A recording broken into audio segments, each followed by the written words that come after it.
अस्सलाम वालेकुम व्यूअर्स। आज हम बनाने जा रहे हैं बोनलेस मटन भरता। तो वैसे तो मैंने काफ़ी रेसिपीज़ जो हैं आपके साथ शेयर की हुई हैं भरते की, बैंगन के भरते की, और ये न्यू रेसिपी है जो मैं आपके साथ शेयर करने जा रही हूँ। तो वीडियो को एंड तक देखने के लिए आप मेरे साथ रहिएगा। तो चलें अब हम स्टार्ट करते हैं।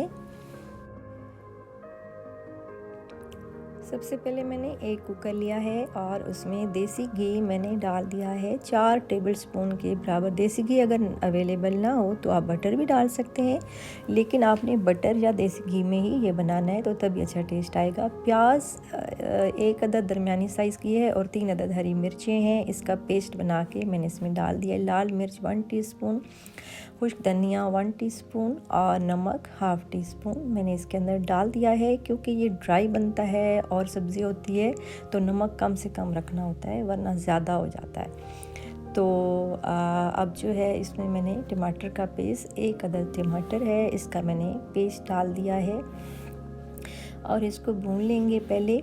और बहुत आसान और झटपट तैयार होने वाली ये रेसिपी जो मैं आपके साथ शेयर करने जा रही हूँ। तो अब हमने डाल देना है इसके अंदर। मसाला हमारा भुन गया है और अब इसमें गोश्त डाल देंगे। बोनलेस मटन, ये मैंने 400 ग्राम के करीब बोनलेस मटन की बोटियाँ छोटी छोटी करके डाल दी हैं और इसको हम अच्छी तरह से भून लेंगे।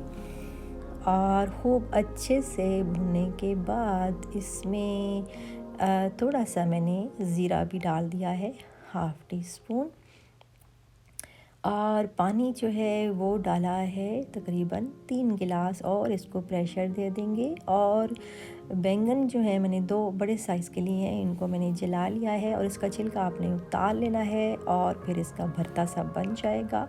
तो उसके बाद जो है इसको हमने सालन में डाल देना है गोश्त तैयार करके।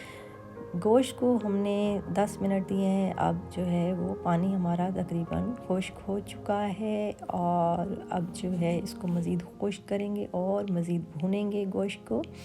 और उसके बाद जो है इसमें आपने हरी मिर्चें और हरा धनिया 2-3 डाल देनी है इसके अंदर। और आखिर में जो हमने बैंगन जला के रखे हुए थे इनका छिलका उतार के इसमें डाल देने हैं। और बस ये बिल्कुल अब रेडी हो चुका है और अब आपने चूल्हा बंद कर देना है और इसको टोटल जो है 15 मिनट लगे हैं। गार्निशिंग कर लें और उसके बाद जो है वो ये आपका मटन बोनलेस भरता बिल्कुल रेडी हो चुका है। रोटी और नान के साथ सर्व करें, एंजॉय करें और मुझे दीजिए इजाज़त। अल्लाह हाफ़िज़।